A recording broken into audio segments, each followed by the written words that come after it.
Tennessee Titans head coach Brian Callahan said rookie T'Vondre Sweat was nervous against the 49ers, but that doesn't mean that it was all bad. I'll break down the rookie's performance on today's edition of the Locked On Titans podcast.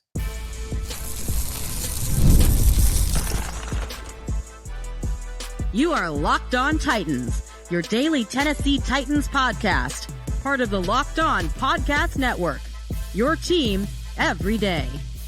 Welcome to the Locked On Titans podcast. I am your host, Tyler Rowland. Titans fans, today's edition of the Locked On Titans podcast is brought to you by LinkedIn Jobs. LinkedIn Jobs helps you find the qualified candidates you want to talk to faster. Make sure that you post your job for free at linkedin.com/LockedOnNFL. That's linkedin.com/LockedOnNFL to post your job for free. Terms and conditions apply. On today's show, we're going to talk about the performance of T'Vondre Sweat, and Brian Callahan talked about it as well, saying that Sweat was nervous, but doesn't mean it was all bad. Also, this Titans offensive line looked very much improved, at least with the first team, so we'll go over the individual performances there. Also, the linebackers were the breakouts in the game on Saturday night, but that isn't all good either, so I'll explain all of that before I get into it. Do want to thank you guys for making the Locked On Titans podcast your first listen each and every day. Remember, Monday through Friday, Tennessee Titans content all year round, always for free. Make sure that you get subscribed, stay subscribed. It's your team every day here on the Locked On Titans podcast. Speaking of every day, shout out to my everydayers out there tuning in Monday through Friday. Couldn't do it without you guys. If you aren't an everydayer, you need to be one. Also, if you're watching on YouTube, make sure you throw a thumbs up on the video, throw a Titan up down in the chat. And with all that being said, let's talk about T'Vondre Sweat. And again, I want to start with a quote from Titans head coach Brian Callahan talking about Sweat on Sunday. He said, quote, "He was nervous to start the game. He kind of settled in a bit as it went on. He was active. Didn't make any splash plays or anything, but kind of rotated him through, and it was good for him to feel that everybody in the NFL is big and strong, and he's going to have to do a lot of things technically that need to get improved." So that part was good for him. It was a good learning experience for him. You still felt him. He still took up double teams. He was still disrupting the line of scrimmage, and he held the point of attack, and that was all good things to see. Positive first start. And look, it would be easy to get up here and talk about, how Sweat didn't make a huge impact because, quite honestly, it was a quiet game. You look at the Pro Football Focus grades, he got a 48.5, which was 29th out of 32 people. But I want to point out that 5 of the 12 plays that he was out there, he got a double team. So there were some people that were just trying to argue that his performance was good because of the amount of double teams. 5 of 12, that's not every play, but basically half of the plays that he was out there, he was getting double teamed. And when you think about how that translates to the regular season, and when you have a Jeffrey Simmons and you have a Harold Landry next to him, well, obviously you can't double team everybody. And in my opinion, and I've been saying this quite a bit since the game, if you had to choose between double teaming a 2-time All-Pro $100 million player in Jeffrey Simmons or double teaming a rookie second rounder, you're probably going to double team Jeffrey Simmons, which is going to give T'Vondre Sweat even more opportunities to get one-on-ones. And we know from what we've seen in training camp so far, or reported in training camp so far at least, that he should be able to win a good majority of those one-on-one reps. Now, we do have to be honest. There were some where he lost one-on-one reps. He was just one-on-one, and he simply did not beat his man. But there were other situations, which I will point out, where he did beat his man, and he got good push into the backfield and drove his man 5 yards deep. And also, I would say that based on what I've seen so far, San Francisco ran away from T'Vondre Sweat quite a bit. So if you're not on the front side of the play, you're not play side, we're obviously not going to double team you there. So obviously, I'm somebody who has been critical of the T'Vondre Sweat draft pick, but I just don't think that you look at preseason game 1 and use that as an opportunity to act like, we should be concerned or we should be worried about T'Vondre Sweat whatsoever. He did look a little bit tired at the end of that first drive by San Francisco, but this is what we should expect. It's not just like you play 2 weeks of training camp and then all of a sudden you're going to be in perfect shape. talk about the difference between practice shape and game shape. Now, J.C. Latham, Titans left tackle, did say that the Titans have a good habit of practicing faster in practice than the games actually go, which is a great practice habit because then obviously you're going to be more prepared for the speed of the game. But if we're going to say that T'Vondre Sweat deserves time to get into shape, then you have to give him a game in the preseason as well. So while I would have wanted to see more, I'm not going to sit here and act like we shouldn't have seen more. As Brian Callahan said it himself, no splash plays. The reports in training camp of what Sweat has been doing, we didn't get a glimpse of that on Saturday night. And I think it's fair to say that you were hoping to see a glimpse of that greatness that we've heard about in practice.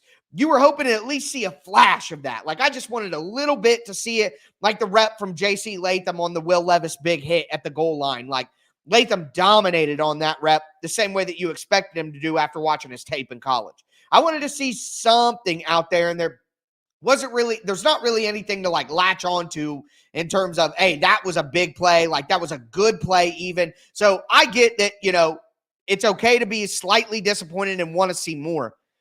But everything that we just talked about, not having Jeff, not having Landry out there, all the splash plays that we hear about in practice, he does have those guys next to him.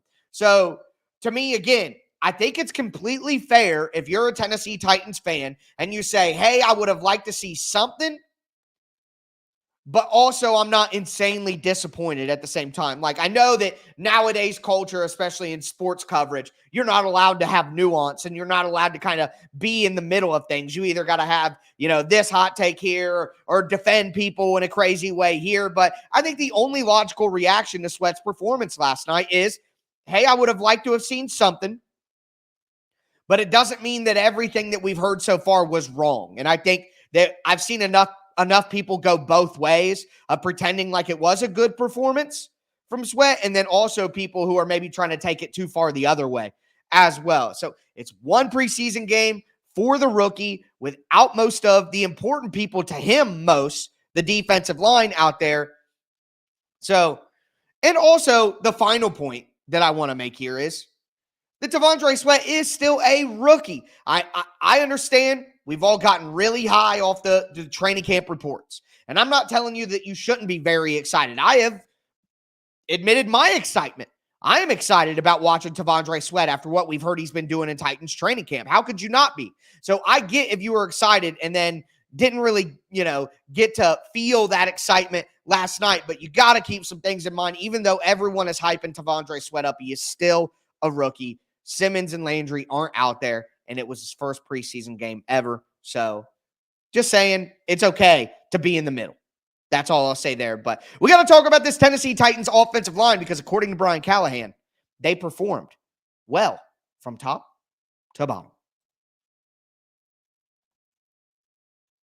Before we get into that, though, I do want to let you guys know that today's episode is brought to you by LinkedIn Jobs. Look, if you're a small business, okay, and you're looking to hire, you want to find the best candidates possible as quickly as possible. Period. No doubt about it. And that's why you have to check out LinkedIn Jobs. LinkedIn Jobs has the tools to help you find the right professionals for your team faster and for free. LinkedIn isn't just a job board, okay? LinkedIn helps you hire professionals you can't find anywhere else, even those who aren't actively searching for a new job but might be open to the perfect role. In a given month, over 70% of LinkedIn users don't visit other leading job sites. So if you aren't looking on LinkedIn, well, you're looking in the wrong place. On LinkedIn, 86% of small businesses get a qualified candidate within 24 hours. So hire a professional like a professional on LinkedIn. It's why 2.5 million small businesses use LinkedIn for their hiring.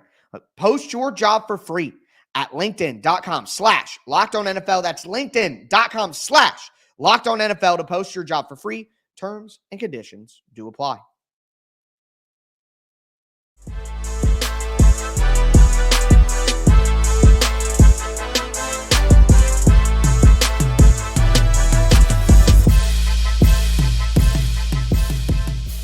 Titans fans, let's continue today's edition of the Locked On Titans podcast. We talked about T'Vondre Sweat and why it's okay to be in the middle on it. You don't got to be to one extreme or the other.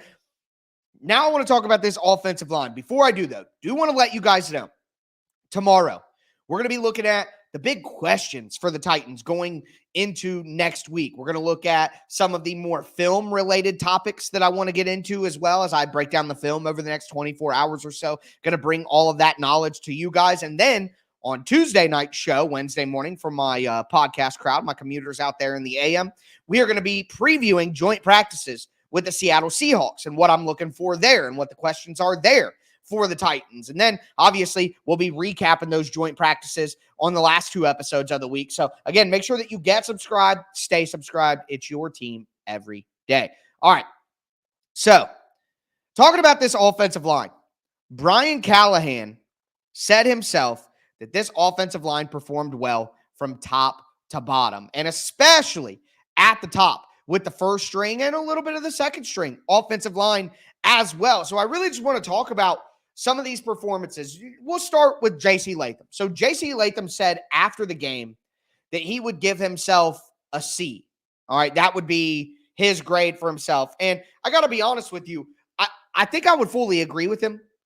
If you look at what he was able to do out there were some good pass pro reps where he was able to get hands on guys, but there were some bad pass pro reps too where he really got pushed back further than you would expect. He wasn't really able to pop guys with his hands like he was known for coming out of college, but he seemed pretty aware of that. Overall, though, he got great movement in the run game. He was able to push some guys around. Excuse me. Had a 68, I'm still dying, 0.0 pass block grade in the game, but gave up 0 pressures, gave up 0 sacks, and I think for Titans fans, at least, when you look at the left tackle play over the last few years, if you watch J.C. Latham and you watch the Titans' first-team offense for those, 12, 14 plays that they were actually in the game, Will Levis wasn't getting immediately pressured from the left side. Will Levis had the opportunity to step up and make throws. He had time to sit in there and make throws. That play where he eventually scrambled and got popped, he had so much time in the pocket. It was truly incredible to see from a Titans fan perspective, especially after going over the last few years of offensive tackle play. So J.C. Latham, I'm not going to sit up here and tell you that it was perfect. It's kind of similar to me to the T'Vondre Sweat situation. The only difference is when I say it about Sweat, everybody's mad. When I say it about Latham, everybody agrees. You can tell me why that is that way. Whatever. But there's much more room for improvement there. But also you see kind of what can be. Some of these double teams where he hit the hip of the defensive lineman, it is literally exactly what he did for Alabama in college. And he gets so much displacement on some of these double teams. It's incredible. Now, I will say that there were a few plays where he needs to climb up to the second level, and he simply did not. He didn't do it. It's kind of a mental error or, because usually if he's blocking down on a double team, you would think maybe there would be a puller coming in behind, but there is no puller, and it looks like he's just supposed to climb up to the second level, and he just doesn't do it. So I think some of the timing stuff for him of, this is how long I'm on the double team, then I got to climb to the next level. That's what I got to do. I think some of that stuff definitely needs to improve. But again, first NFL action for a rookie. I'm pretty happy with what he was able to do out there. Skoronski just looked awesome. 79.3 pass blocking grade, second highest on the Titans offensive line. Again, 0 pressures, 0 sacks. I mean, you look at the whole first team offensive line, 0 pressures and 0 sacks the whole time. 2 drives, not a pressure, not a sack. Is this life now? What do we do here? Now, I'm sure that there will be ups and downs, and they were going against San Francisco's kind of backup defense. There were a couple maybe starting level players out there, but mostly the backup defense. So we're not going to freak out. But honestly, other fans of other teams probably would not understand. But if you're a Titans fan and have been watching these games the last few years, I don't care who they're going against. If Andre Dillard and Jalen Duncan were out there, or Dennis Daly was out there, they wouldn't have given up 0 sacks and 0 pressures, even against a second-team defense. So I don't really care about people. It's just the preseason. This is a good development. Okay. So Skoronski was really good in this game. Cushenberry as well. Dylan Radins tied Peter Skoronski with a 79.3 pass blocking grade. He was pretty efficient there. That's what you would expect, I guess. And then NPF, it wasn't perfect either, but again, looked very much improved from what we saw from him last year. There were great moments. NPF had some really good run blocking. Like, he really had some good run blocks. Tony Pollard's big play, he had a good run block, as we talked about on yesterday's show. So just really impressed with the first group on the offensive line, and all of them really performed well. I mean, again, it wasn't perfect, but like, how can you bat an eye at it?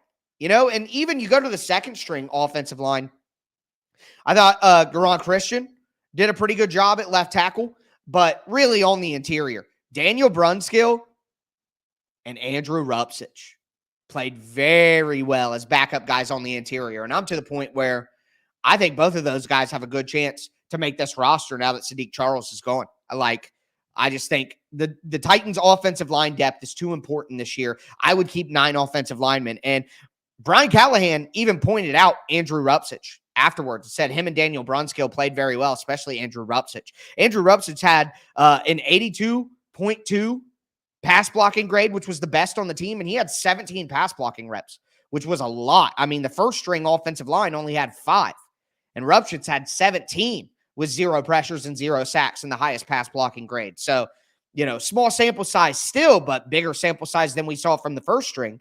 And then he had an 83 run blocking grade too, which was the best. I mean, Rupsich had a good game. I'm very excited to look at his performance, and I think I'm going to do kind of an individual deep dive into Andrew Rupsich later this week on the Tic Tac Titans film channel, which you can subscribe to with the link down below in the description. So overall, again, like Brian Callahan said, top to bottom, this offensive line performed pretty well. I believe they only gave up 1 sack, period, and it was when Malik Willis was in the game. No sacks for Mason Rudolph or Will Levis. Again, it's hard to believe. It's absolutely hard to believe. But with the offensive line performance and T'Vondre Sweat in the books, now let's talk about these Tennessee Titans linebackers, because they had a fantastic performance as well, a lot of them. And you could tell by the grading as well, which we'll get into. But it's not as good as maybe it sounds. And I'll explain why before I get into it, though. Do want to let you guys know that today's episode is brought to you by eBay Motors. Passion, drive, patience. The formula for winning championships is also what keeps your ride or die alive. eBay Motors has everything you need for your vehicle to level it up to peak performance. Superchargers, roof racks, exhaust kits, LED headlights, and more. Whether you're into speed, power, or style, eBay Motors has you covered. With over 122 million parts for your number one ride or die, you'll always find exactly what you're looking for. And with eBay Guaranteed Fit, your part is guaranteed to fit your ride every time or your money back. Because with eBay Motors, you're burning rubber, not cash. With all the parts you need at the prices you want, it's easy to make your car the MVP. Keep your ride or die alive at ebaymotors.com. Eligible items only. Exclusions apply. eBay Guaranteed Fit. Only available to U.S. customers.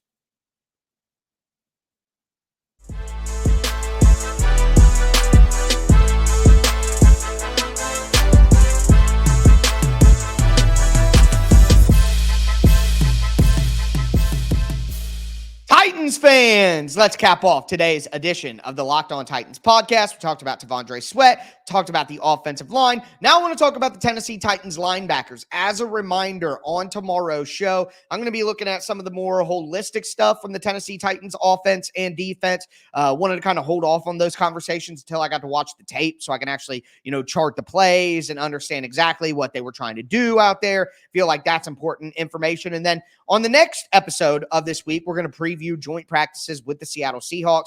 My last 2 episodes of the week, of course, will be breaking down those. I'll have a bonus episode on Friday night with a preview of the preseason game, and then I'll be live again after Saturday night's preseason game, just like I was this week. We're not slowing down here on the Locked On Titans podcast, so thank you for making the Locked On Titans podcast your first listen each and every day. Now go check out Locked On Fantasy Football. It's that time of year, folks. You need to get your daily insight to the best fantasy draft strategies so you can win your league. You'll find that on Locked On Fantasy Football. part of the Locked On Podcast Network, your team every day. But looking at the linebackers, it's funny if you look at the Pro Football Focus grades. And look, Pro Football Focus grades don't mean anything. They're just a good baseline. It's how I feel about like analytics in football. Like it's not the end all be all. You can't look at a Pro Football Focus grade and be like, oh, that player played bad because the grade says so. You got to match that up with what you see on tape as well. It's got to be a combination. But like analytics and football decision making, it is a piece of the puzzle. Look, I am a guy who will say the head coach needs to read the game. You can't just do the same thing in every situation. If I have not been running the ball very well in short yardage situations, I probably won't go for it on 4th and 1 where I need to run the ball. I would probably either pass or not go for it. Like, you got to read game to game, but the analytics need to be a piece of the puzzle. Hey, success rate is this percentage when teams go for it. This is how it changes win projection, stuff like that. Like, it's got to be a piece of the puzzle. So just wanted to say that, but you look at the Pro Football Focus grades on defense for the Titans, and 4 out of the top 5, Keandre Coburn was number 1, Titans interior defensive lineman. So good to see that. But 4 out of the 5 were inside linebackers. Chance Campbell, 83.7. James Williams, the rookie, 81.9. Kenneth Murray, 80.4.